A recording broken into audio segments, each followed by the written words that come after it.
Chrysanthemum. Hi Knights, it's Miss Saul. The book that I chose today is called Chrysanthemum, and it's all about how you speak to one another, how good things, good words can make you feel good about yourself, and how put downs can really make you feel bad about yourself. Chrysanthemum by Kevin Henkes, published by Scholastic.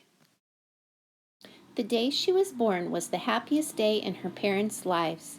"She's perfect," said her mother. "Absolutely," said her father. And she was. She was absolutely perfect. "Her name must be everything she is," said her mother.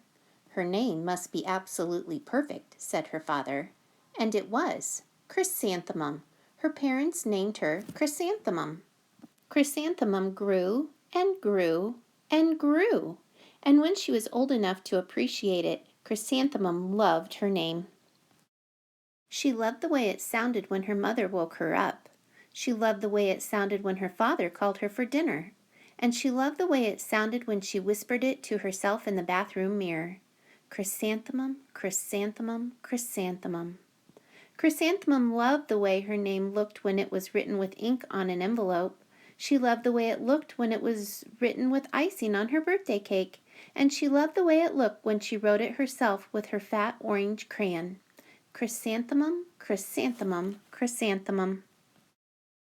Chrysanthemum thought her name was absolutely perfect, and then she started school. On the first day, Chrysanthemum wore her sunniest dress and her brightest smile. She ran all the way. "Hooray!" said Chrysanthemum. "School!" But when Mrs. Chudd took roll call, everyone giggled upon hearing Chrysanthemum's name. Here are all the people in Chrysanthemum's class. Think about why everyone giggled when they heard her name. Mrs. Chudd, Don, Eve, Lois, Al, Les, Kay, Max, Sue, Bill, Pat, Tom, Sam, Ken, Joe, Rita, Victoria, Chrysanthemum. "It's so long," said Joe. "It scarcely fits on your name tag," said Rita, pointing. "I'm named after my grandmother," said Victoria. "You're named after a flower." Chrysanthemum wilted. She did not think her name was absolutely perfect. She thought it was absolutely dreadful. The rest of the day was not much better.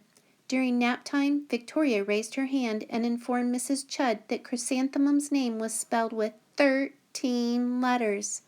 "That's exactly half as many letters as there are in the entire alphabet," Victoria exclaimed. "Thank you for sharing that with us, Victoria," said Mrs. Chudd. "Now put your head down." Chrysanthemum was so looking forward to school, and within a few minutes, some girls made fun of her name, something that she can't even control, and made her feel bad about herself and the way that she feels about school. "If I had a name like yours, I'd change it," Victoria said as the students lined up to go home. "I wish I could," thought Chrysanthemum miserably. "Welcome home," said her mother. "Welcome home," said her father. "School is no place for me," said Chrysanthemum. "My name is too long. It scarcely fits on my name tag, and I'm named after a flower." "Oh, pish," said her mother. "Your name is beautiful." "And precious and priceless and fascinating and winsome," said her father. "It's everything you are," said her mother. "Absolutely perfect," said her father. Chrysanthemum felt much better after her favorite dinner, macaroni and cheese with ketchup, and an evening filled with hugs and kisses and parcheesi. That night, Chrysanthemum dreamed that her name was Jane. It was an extremely pleasant dream. The next morning, Chrysanthemum wore her most comfortable jumper. She walked to school as slowly as she could. She dragged her feet in the dirt. "Chrysanthemum, chrysanthemum, chrysanthemum," she wrote. She even looks like a flower, said Victoria as Chrysanthemum entered the playground. Let's pick her, said Rita, pointing. Let's smell her, said Joe. Chrysanthemum wilted. She did not think her name was absolutely perfect. She thought it was absolutely dreadful. The rest of the day was not much better.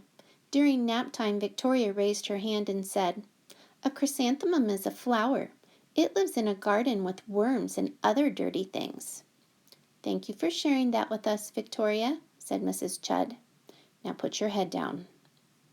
"I just cannot believe your name," Victoria said as the students lined up to go home. "Neither can I," thought Chrysanthemum miserably.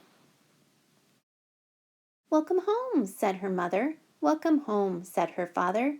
"School is no place for me," said Chrysanthemum. "They said I even look like a flower.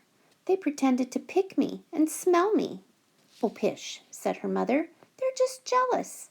"And envious and begrudging and discontented and jaundiced," said her father. "Who wouldn't be jealous of a name like yours?" said her mother. "After all, it's absolutely perfect," said her father. Chrysanthemum felt a trifle better after her favorite dessert, chocolate cake with buttercream frosting, and another evening filled with hugs and kisses and parcheesi. That night Chrysanthemum dreamt that she really was a chrysanthemum. She sprouted leaves and petals. Victoria picked her and plucked the leaves and petals one by one until there was nothing left but a scrawny stem. It was the worst nightmare of Chrysanthemum's life. After 2 days at school, she's having some of the worst nightmares that she's ever had, just because some girls were making fun of her name. Words can really hurt. Chrysanthemum wore her outfit with 7 pockets the next morning. She loaded the pockets with her most prized possessions and her good luck charms. Chrysanthemum took the longest route possible to school. She stopped and stared at each and every flower. "Chrysanthemum, chrysanthemum, chrysanthemum," the flower seemed to say. I'm inferring that Chrysanthemum took her good luck charms with her to school, hoping that Victoria and the other girls wouldn't make fun of her today. That morning, the students were introduced to Mrs. Twinkle, the music teacher. Her voice was like something out of a dream, as was everything else about her. The students were speechless. They thought Mrs. Twinkle was an undescribable wonder. They went out of their way to make a nice impression. Mrs. Twinkle led the students in scales. Then she assigned roles for the class musical. Victoria was chosen as the dainty fairy queen. Rita was chosen as the spiffy butterfly princess. Joe was chosen as the all-important pixie messenger. And Chrysanthemum was chosen as a daisy. "Chrysanthemum's a daisy, chrysanthemum's a daisy," Joe, Rita, and Victoria chanted, thinking it was wildly funny. Chrysanthemum wilted. She did not think her name was absolutely perfect. She thought it was absolutely dreadful. "What's so humorous?" asked Mrs. Twinkle.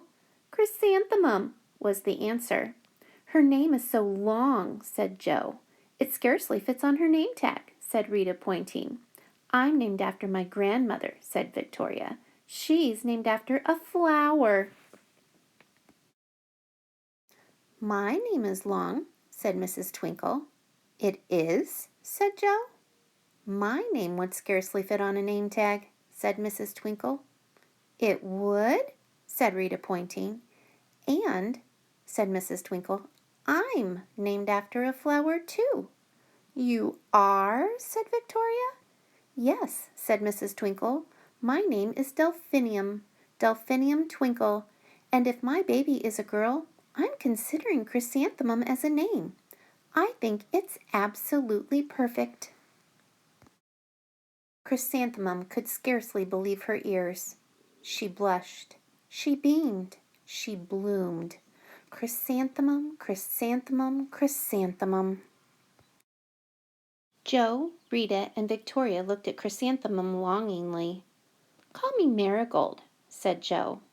"I'm Carnation," said Rita, pointing. "My name is Lily of the Valley," said Victoria. When Joe, Rita, and Victoria were looking longingly at Chrysanthemum, that means that they wished that they were like her. What changed their minds? They were just making fun of Chrysanthemum, and now they want to be like her? Chrysanthemum did not think her name was absolutely perfect. She knew it. Epilogue. Overall, the class musical was a huge success. Chrysanthemum was absolutely perfect as a daisy. Victoria made the only mistake. She completely forgot her lines as the dainty fairy queen. Chrysanthemum thought that it was wildly funny, and she giggled throughout the entire dance of the flowers. Eventually, Mrs. Twinkle gave birth to a healthy baby girl, and, of course, she named her Chrysanthemum. An epilogue comes at the end of a book, and it summarizes the rest of the story. I hope that you always choose to use kind words to one another. Why don't you try to say something kind to someone today and make their day better and make them feel good about themselves? Have a great day.